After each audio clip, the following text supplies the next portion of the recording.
Countertops in 2020 are 3D objects. That means that you can change the geometry. You can radius corners, you can clip corners, you can extend overhangs, and even radius the ends. In the example that we're working on, I have almost completed all of the questions within the Countertop Wizard.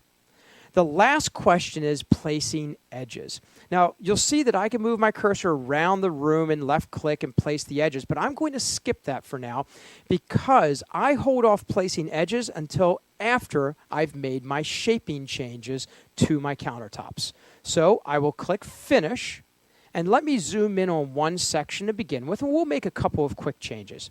When you move your cursor close to an edge, it'll turn green, indicating that that's the item that you would be modifying. The corners, little points appear when you move close to the corners, and if you right-click near the corner point and highlight the point, there's an option here for beveling and notching and even radius. I'll choose radius, and I'll take my radius and move my cursor back towards my cabinet. And if you look right here at our radius, you'll see it's 1 inch. And you notice it doesn't let me reduce it or actually make it a larger radius than 1 inch. Why? It won't let me make that larger one than 1 inch because it would break the overhangs, the traditional overhangs that we've set front and sides on the countertop. So I'll just left click and we'll leave it at a 1 inch radius. When I do so, your countertop just turned blue. That's indicating that we've made a shape change to the countertop and that we need to go back and validate and place our edging later. Let me move over to the island and show you another example. If I move my cursor just inside the edge of the island top, I can right-click, I can choose line, and I'll choose, in this case, let's say add line. We'll move it to the left, we'll create an overhang, and then the corners, I can move up to each corner point, right-click, choose point, find bevel, and actually bevel the corners. I can even on my keyboard type in the bevel. I'll say 3 inches, enter.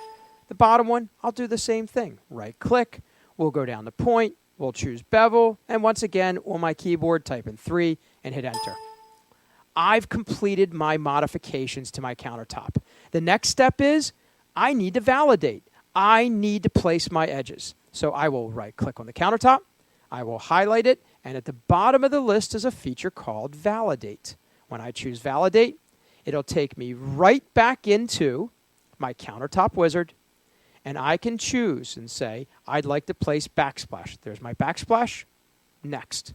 I'd like to place appliance edges. They look great. I'm going to leave them right where they are. Next. The final option is we're going to place edges. I do so by clicking on each edge where I need to add. Let me do that one more time. That's a little bit tricky on the screen I'm working on there. We'll go around and just left click on each edge, including the beveled edges, the radius edge, and so on. Almost complete. 2 more to go. And once we're complete, all we have to do is click Finish. And there's our countertop with all the appropriate changes.